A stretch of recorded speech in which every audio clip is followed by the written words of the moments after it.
Questions are powerful magic. In nearly 30 years of teaching and therapy, I've made the following recommendation more than any other. Figure out the questions that you, with all your heart and soul, most need to ask. Don't worry about the answers.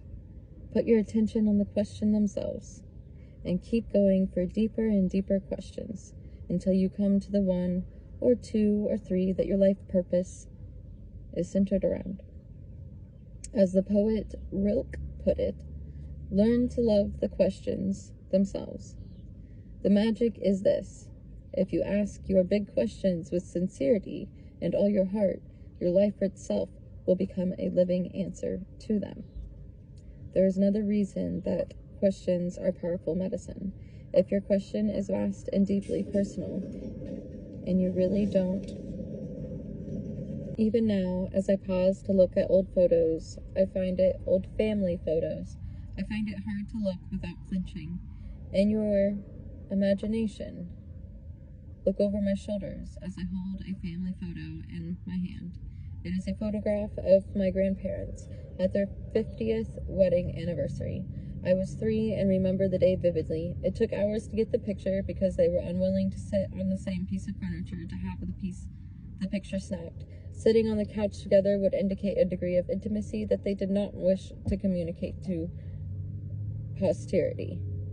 A compromise was reached only after a lengthy and bitter negotiation. My grandfather agreed to occupy the seat of the couch while my grandmother would only perch on the armrest at the other end.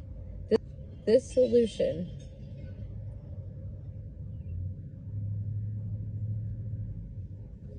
breaking glass. Okay, that happened the last time I was recording here and I couldn't figure out what glass breaking was, and now I realize I'm parked closer to it. I could see it's a glass